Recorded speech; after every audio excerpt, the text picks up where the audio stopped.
Esta presentación trata sobre la calorimetría. Calorías. Por definición, una caloría es la cantidad de calor necesaria para que un gramo de agua líquida eleve su temperatura en 1 grado centígrado. Esto es, al calentar agua, se puede hacer con fuego. Se puede notar que conforme transcurre el tiempo la temperatura aumenta y una gráfica de tiempo contra temperatura nos da aproximadamente una línea recta que se detiene en 100 grados cuando el agua empieza a ebullir. Por lo tanto, se propone que el calor que entra al agua Q es proporcional al cambio en la temperatura. El calor específico es el coeficiente de proporcionalidad másico, así hay que multiplicar por la masa de agua que queremos calentar. Y sería una caloría por cada gramo y por cada grado centígrado. Si multiplicamos por 1000 arriba y abajo serían 1000 calorías por cada 1000 gramos o 1 kilocaloría por cada kilogramo y grado centígrado. Entonces, para calcular el calor Q multiplicamos el valor del coeficiente calor específico por la masa, por el cambio en la temperatura y nos da la cantidad de calor, en este caso 1 caloría. Bueno, esta fórmula es válida mientras el agua esté en su fase líquida. Una vez que empieza a hacer un cambio de fase, esta fórmula ya no es válida, lo vamos a ver más adelante.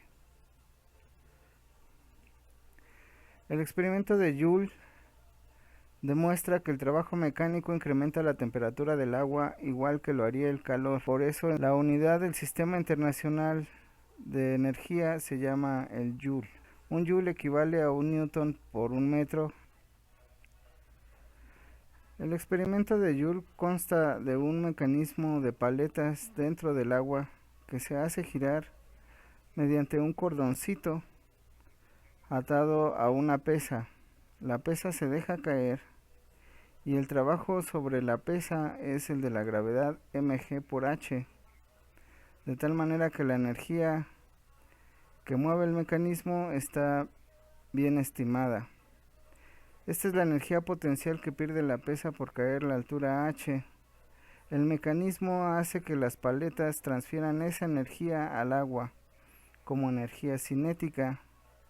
El incremento en la energía del agua se ve como un incremento en su temperatura.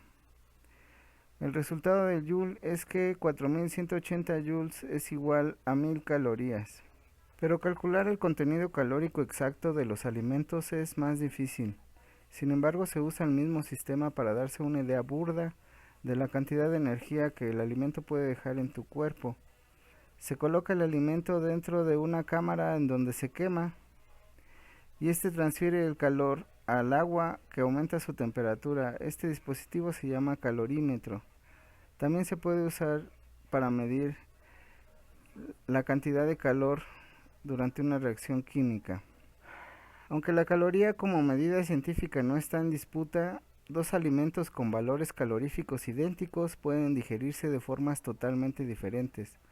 Por ejemplo, 100 kilocalorías de naranja le pueden dar a tu cuerpo fibra, vitaminas y azúcares, mientras que 100 kilocalorías de galletas le dan solamente carbohidratos y grasas y azúcares.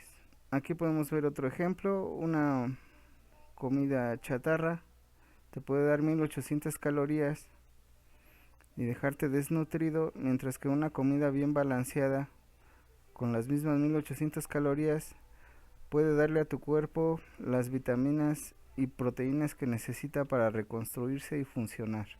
La calorimetría es el cálculo del calor necesario y vamos a encontrar dos fórmulas o ecuaciones. La primera que ya vimos, cuando no hay cambio de fase y se logra un cambio en la temperatura, es que el calor es igual al calor específico másico por la cantidad de masa o cantidad de sustancia por la cantidad de incremento en la temperatura. Y la segunda, cuando hay un cambio de fase, el cambio en la temperatura es igual a cero y el calor es únicamente proporcional a la cantidad de masa que se quiere cambiar de estado. La fórmula es: el calor es igual al calor latente que es el coeficiente de proporcionalidad, por la masa de la sustancia que se quiere cambiar de estado. Vamos a ver unos ejemplos para ver si esto queda un poquito claro. En nuestro primer ejemplo vamos a calcular cuántas calorías tienen 100 gramos de cacahuates. Si al quemarlos se puede calentar una taza de 300 gramos de agua, incrementando la temperatura del agua en 2 grados centígrados. Metemos en nuestra ecuación calorimétrica número 1 el calor específico del agua, los 300 gramos de agua y el cambio en la temperatura a 2 grados centígrados, y nos da un resultado de 600 calorías, que sería el contenido energético de 100 gramos de cacahuates. Podemos multiplicar por este factor de conversión para obtener que eso es equivalente a 2508 joules. Ejemplo número 2. Si tu cuerpo se enfría a 35 grados centígrados por culpa del invierno y tu masa fuera de 45 kilogramos, y tomamos la aproximación de que tu cuerpo está hecho de agua, ¿cuántas calorías necesitas para regresar a 36 grados centígrados? Usamos otra vez la ecuación calorimétrica número 1. El calor específico lo tomamos como 1 kilocaloría sobre kilogramo grado centígrado, ya que la masa está en kilos, son 45 kilogramos. Y el cambio en la temperatura sería 1 grado centígrado. El resultado nos da 45 kilocalorías. Entonces 45 kilocalorías es aproximadamente la energía que necesitas para incrementar la temperatura de tu cuerpo en 1 grado centígrado. Ejemplo 3. Compara la cantidad de energía que necesitas para derretir 1 kilogramo de hielo de agua del Polo Norte, que se encuentra a una temperatura de menos 40 grados centígrados, con la que necesitarías para derretir 1 kilogramo de hielo del Polo Sur, que se encuentra a menos 90 grados centígrados. Bueno, primero se debe calentar el hielo hasta que alcance la temperatura de fusión de 0 grados centígrados y después fundirlo. Vamos a calcular primero el calor de fusión de 1 kilogramo de hielo. Esto es simplemente el calor es igual a la masa por el calor latente de fusión, que son 334.000 joules sobre kilogramo u 80 kilocalorías sobre kilogramo. Entonces los kilogramos se van y nos daría 334.000 joules u 80 kilocalorías. Podemos ver que no es mucho calor el que se necesita. Eso no elevaría la temperatura de tu cuerpo ni en 2 grados si tuvieras una masa de 45 kilos. Si tienes una masa como yo de 80 kilos, esa cantidad de calor apenas me serviría para elevar la temperatura de mi cuerpo en 1 grado centígrado. Vamos a recordarlo. El hielo fundido da como resultado agua a 0 grados centígrados. Por lo tanto, la temperatura se mantiene constante durante todo el proceso, hasta que todo el hielo se funde. Este es el principio usado en las bebidas con hielos. Mientras siga teniendo hielos, va a estar a 0 grados centígrados. Ahora vamos a calcular el calor que se necesita para llevar al punto de fusión al hielo en el Polo Sur, que tiene una temperatura inicial de menos 90 grados centígrados. Entonces el cambio en la temperatura total será 90 grados centígrados. El calor específico del hielo es 2090 joules sobre kilogramo grado centígrado y la masa que queremos calentar es 1 kilogramo de hielo. Multiplicamos todo esto y nos da 188.100 joules, lo cual es 45 kilocalorías. Entonces el calor necesario para elevar la temperatura de tu cuerpo en 1 grado centígrado es suficiente para calentar el hielo de menos 90 grados centígrados a 0 grados centígrados. Sumamos estos 45 kilocalorías con las 80 kilocalorías de fusión y nos da un total de 125 kilocalorías. Ahora vamos a calcular el calor necesario para calentar desde menos 40 grados centígrados hasta 0 grados centígrados el kilo de hielo en el Polo Norte. Entonces Q es igual a M por el calor específico del hielo por el cambio en la temperatura. El cambio en la temperatura será en este caso 40 grados centígrados. La masa sigue siendo 1 kilogramo y el calor específico sigue siendo 2090 joules sobre kilogramo grado centígrado. Esto nos da 83.600 joules, lo cual es aproximadamente 20 kilocalorías. Entonces, comparado con las otras magnitudes, 20 kilocalorías es muy poquito.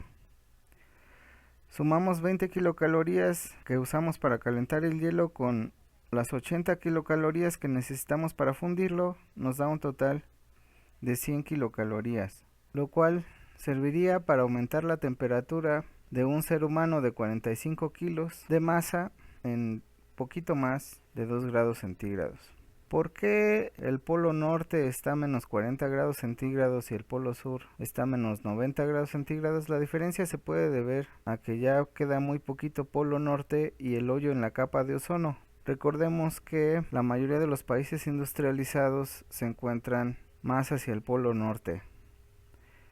China y Estados Unidos, su contaminación química va a dar al polo norte. Sin embargo, la cantidad total para derretir 1 kilo de hielo es muy parecida en el polo norte y en el polo sur, porque la mayor parte de la energía se requiere durante el proceso de fusión. Vamos a comparar los calores específicos del agua en sus diferentes estados. El calor específico del agua líquida, por definición, es 1 kilocaloría sobre kilogramo grado centígrado, mientras que del hielo es media kilocaloría sobre gramo grado centígrado, y del agua en vapor también es media kilocaloría sobre kilogramo grado centígrado. Entonces es más difícil cambiar la temperatura del agua líquida, el doble de difícil, o requieres el doble de calor. Pero el calor necesario para fundir 1 kilo de hielo sería 80 veces más grande. El calor de fusión de hielo es 80 kilocalorías sobre kilogramo. Eso puede explicar por qué los glaciares de los polos duraron decenas de miles de años sin derretirse, aunque les da el sol cada verano. Y el calor latente de vaporización del agua es 540 kilocalorías sobre kilogramo. Eso explica por qué el agua de los océanos es muy difícil de evaporar, porque requiere muchísima energía, casi del orden de 1000 veces más energía, evaporar el agua que calentarla a 1 grado centígrado. Pero una vez que ya está en forma de vapor, el vapor de agua es mucho más sencillo de calentar. Por lo tanto, esto lo hace un material ideal para los motores de vapor, porque es muy fácil de calentar el vapor de agua. La densidad del agua. El agua líquida tiene una densidad por definición de 1000 kilogramos sobre metro cúbico. Esto es, si tú haces una cajita cúbica de 1 metro por 1 metro por 1 metro, le caben 1000 kilogramos o 1000 litros. Pero cuando se congela el agua, su densidad disminuye. Esto quiere decir que ocupa un poquito más espacio, por eso en invierno en Estados Unidos y Canadá algunas tuberías se revientan, porque al congelarse el agua que está en las tuberías, el hielo se expande y rompe las tuberías. Esto también explica por qué nunca debes meter una caguama al congelador. Al meter una caguama al congelador, cuando el líquido se vuelve hielo, se expande y rompe el envase de vidrio. Iba a decir refresco, pero últimamente los refrescos vienen en envase de plástico y el resultado no es tan dramático. Todo el mundo sabe que al tener el hielo una densidad menor que el agua, eso explica por qué los icebergs flotan. Bueno, casi todo el iceberg está hundido bajo el agua y como un 5% está por fuera del agua.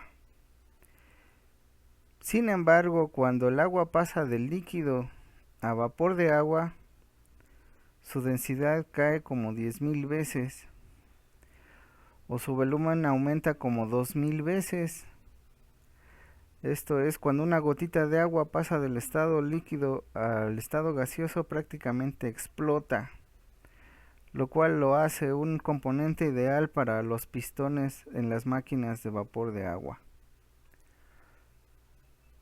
Todo esto que vimos, el estado sólido, el estado líquido y el estado gaseoso del agua, se repite para todas las sustancias químicas que tienen estas tres fases. Lo que cambiaría es el valor de los coeficientes calor específico y calor latente. Pero por ejemplo, los metales, el hierro, el plomo, el cobre, el aluminio, en estado sólido, si los calientas se funden, pasan al estado líquido. Si los sigues calentando, pasan al estado gaseoso.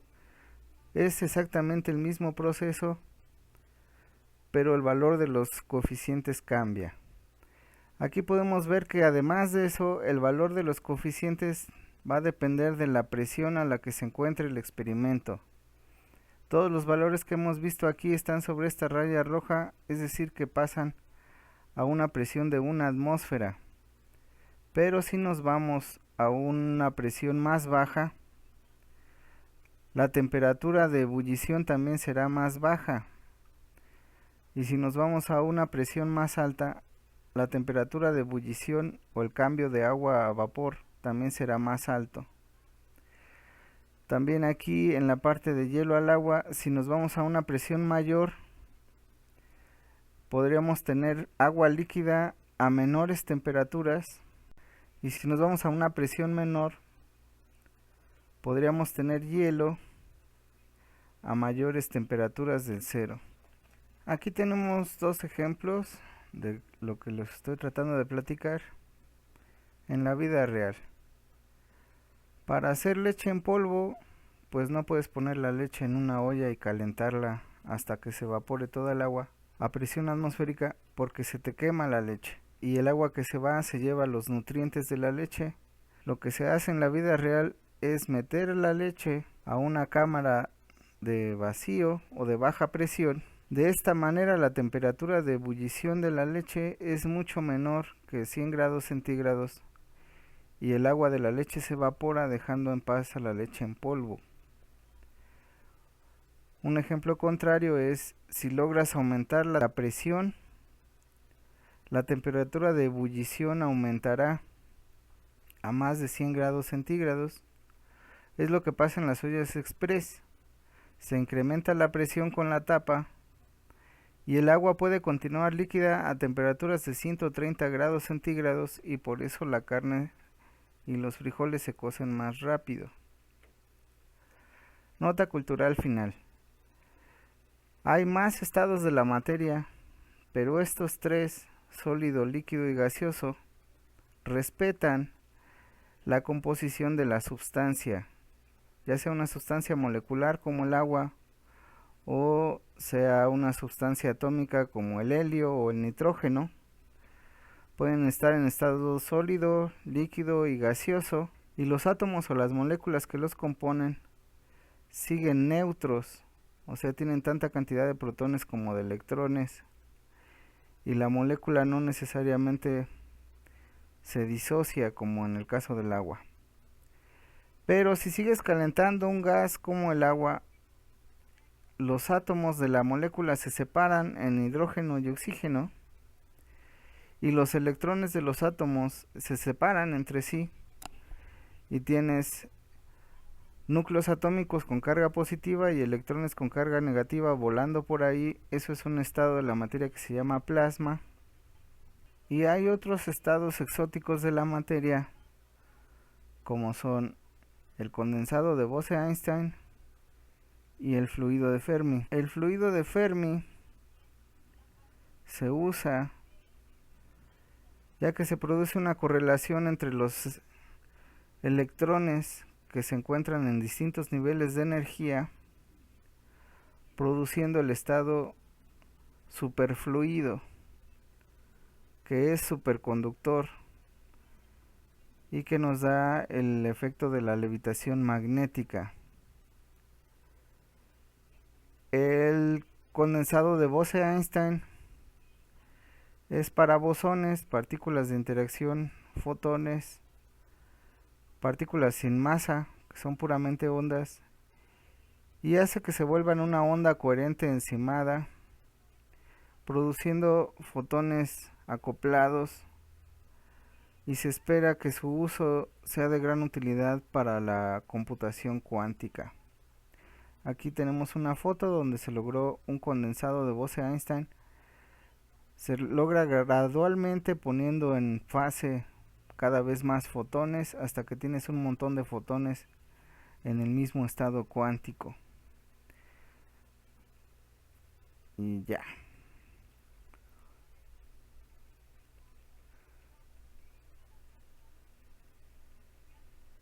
Como evidencia de esta actividad, resuelve el siguiente cuestionario.